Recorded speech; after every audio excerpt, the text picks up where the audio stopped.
2022 सैलाब आया और अपने पीछे तबाही की कई कहानियां छोड़ गया। कहीं फ्लैश फ्लडिंग हुई और कहीं दरिया अपने किनारों से निकला और इर्द गिर्द के इलाके डुबो दिए। इस फ्लड और इससे होने वाली तबाही के पीछे वजूहात क्या है? ये क्लाइमेट चेंज है या मिसमैनेजमेंट? ये वो सवाल है जिसका जवाब मैं गुज़िश्ता चंद माह से ढूंढ रहा हूं और इसके लिए दरियाए सिंध के साथ साथ पाकिस्तान के नॉर्थ से साउथ का सफ़र कर रहा हूं।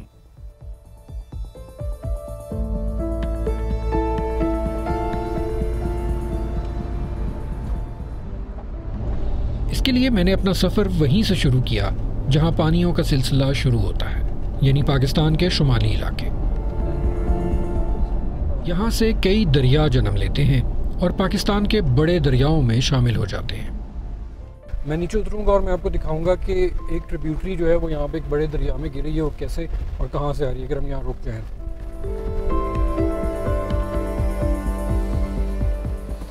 तो इसमें आप ज़रा ऐसे देख पाएंगे जैसे आप ख़ुद अपनी आँख से देख रहे हैं। वो कैसे महसूस होता है, विजुअली कैसे नज़र आता है, वो मैं आपको दिखाता हूँ यहाँ से चल के।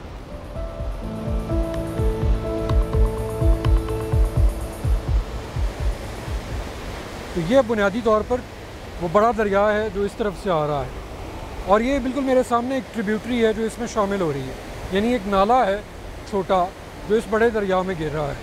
इसी तरह के बहुत से नाले जो जो हम बुलंदी की तरफ चलते जाएंगे हमें और मिलते जाएंगे। बहुत से ग्लेशियर्स के साथ जो झीलें बनी हुई हैं उनमें से ये पानी निकल के आ रहा है और ये इस दरिया में शामिल हो रहा है। ये दरिया बुनियादी तौर पर बना ही इसी तरह है कि ये ख़ुद भी एक झील में से निकला होगा और फिर इसी तरह की बहुत सारी ट्रिब्यूटरीज इसमें शामिल होती रहती हैं। इस तरह ये बहुत दूर तक मीलों का सफ़र करता हुआ ये दरिया खुद जाकर दरियाए सिंध के अंदर गिर जाएगा और उसमें शामिल हो जाएगा।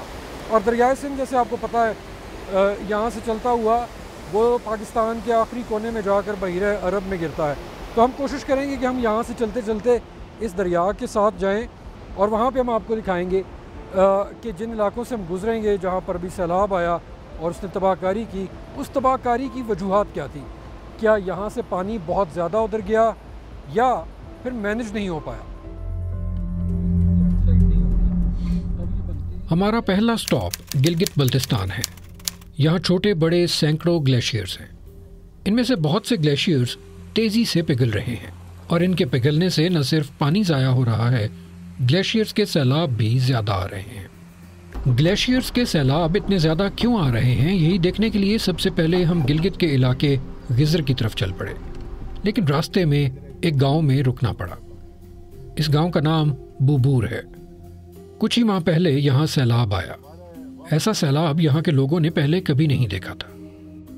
10 जाने लोगों की ज़ाया हुई, 6 डेड बॉडीज 2 दिन बाद मिले, काफ़ी रिस्कों के बाद।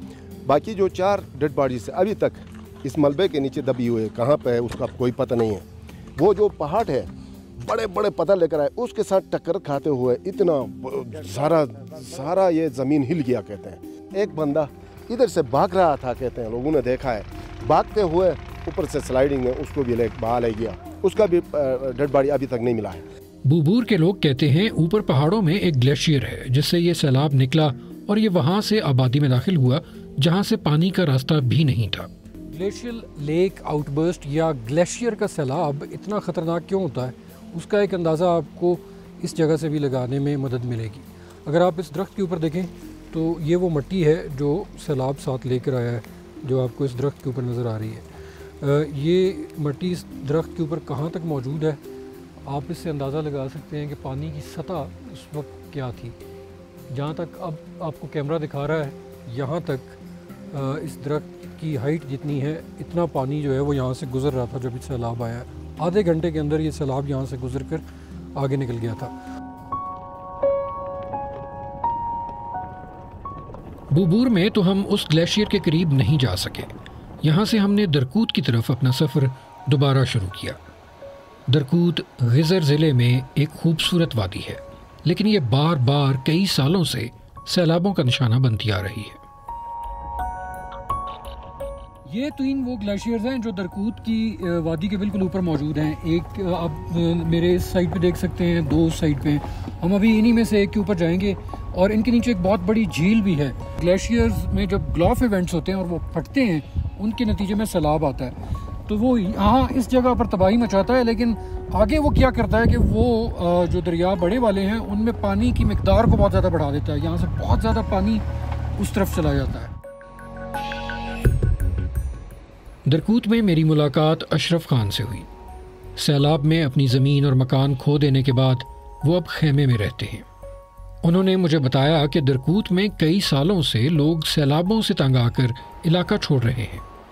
इन सैलाबों के पीछे सबसे बड़ी वजह क्लाइमेट चेंज को समझा जाता है। ये जो है ना 1978 में इस तरह सैलाब आकर जो है ना इसको तबाही बर्बाद कर दिया। बिल्कुल छोटा सा इस तरह नाला था सर, ये नाला जाते थे नीचे, बाकी इधर उधर पूरा घरे थे लोगों की सर।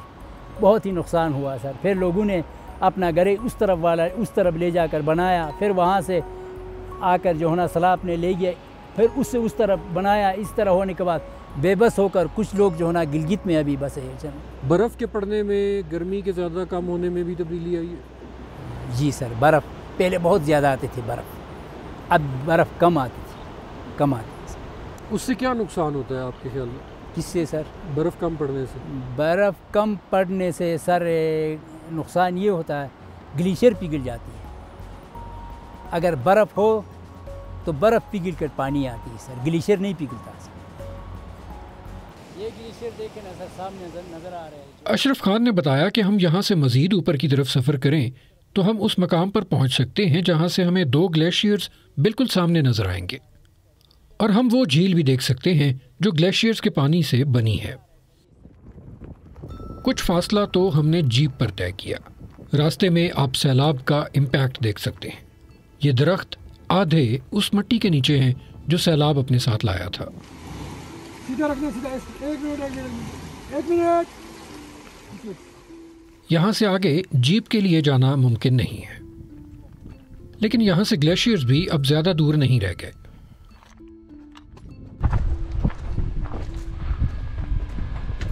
यहाँ से कितनी देर लगेगी हमें पैदल जाते हुए? इंशाल्लाह सर हम 35 से 40 मिनट में पहुँच जाएंगे। मतलब ये सामने वो वाला ग्लेशियर जो सबसे बड़ा है, और इसमें से वो नीचे से पानी निकल के आ रहा है।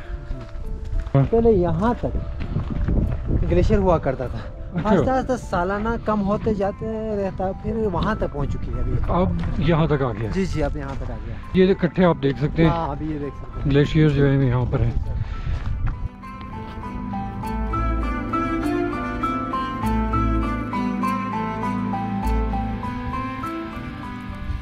ये बुनियादी तौर पर शुरू कैसे होता है सिलसिला?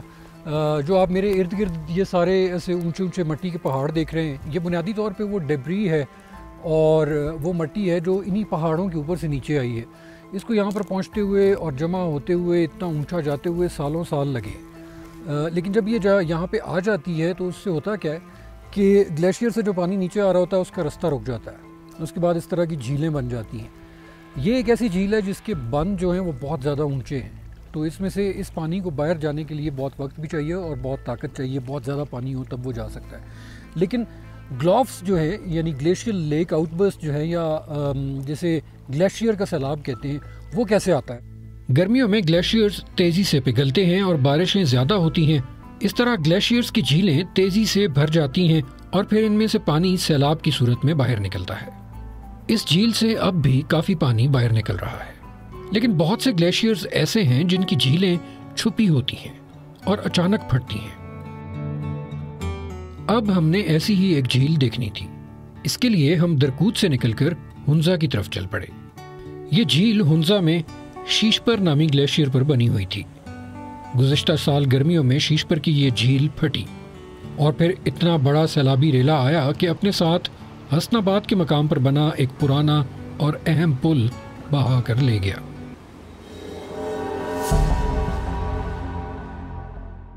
ये छुपी हुई झीलें इतनी खतरनाक क्यों हैं और क्लाइमेट चेंज का इनके बनने में कितना हाथ है, ये वहां चलकर देखा जा सकता था जहां ये झील बनी हुई थी।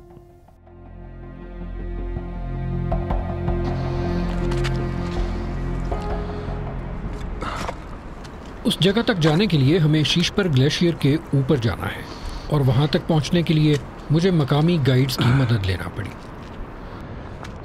ये शहरोज साहब हैं, तारिक जमील साहब हैं, they are locals here, so they know the place very well. तो ये वो ग्लेशियर है शीश पर, सामने जो आपको पहाड़ नज़र आ रहा है बिल्कुल उसके नीचे काले रंग की आपको एक छोटी सी पहाड़ी सी नज़र आ रही होगी। ये बेसिकली ग्लेशियर का स्नाउट है। स्नाउट यानी यहाँ से पानी जो है वो बाहर निकलता है। बहुत ही ठंडा पानी है ये।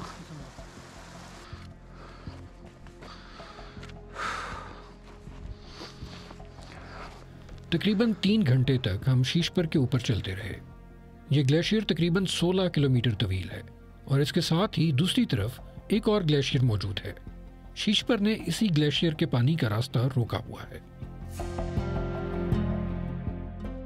ये एग्जैक्टली वो पॉइंट है जहाँ पर वो झील मौजूद थी जो सैलाब का सबब बनी। ये कैसे हुआ और क्लाइमेट चेंज इसके साथ कैसे कनेक्टेड है वो यहाँ पे आपको आराम से समझ आ जाएगा। ग्लेशियर जो है उसने अपना बिहेवियर चेंज किया। गर्मी की वजह से उसके नीचे की जो लेयर्स हैं वो पिघली।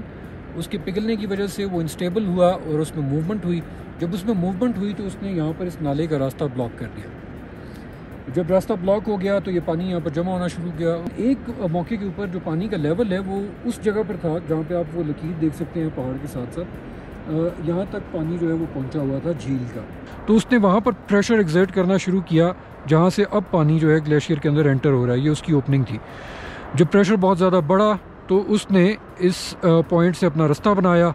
ये ग्लेशियर जो है वो यहाँ से फटा और पानी इसके अंदर एंटर हुआ। यहाँ से वो स्पीड से चलता हुआ स्नाउट से निकल के नीचे की तरफ चला गया। यहाँ एक गैर सरकारी तंजीम ने एक कैमरा भी लगा रखा है। इसकी मदद से ये पता चल जाता है कि सैलाब कब शीश पर से निकलने वाला है। इस तरह नीचे आबादी को अलर्ट कर दिया जाता है। यहाँ हुकूमत ने कुछ हिफाजती दीवारें भी बनाई हैं, लेकिन मकामी अफराद कहते हैं कि शीश पर होने वाली ग्लोव की तबाही से बचा जा सकता है। गवर्नमेंट ने अलबत्ता स्ट्रक्चर बनाया है, ज़रूर नहीं बनाने वाली बात नहीं है, बनाया है, मगर उसका मेयार इतना नहीं था कि इसको बर्दाश्त कर सके।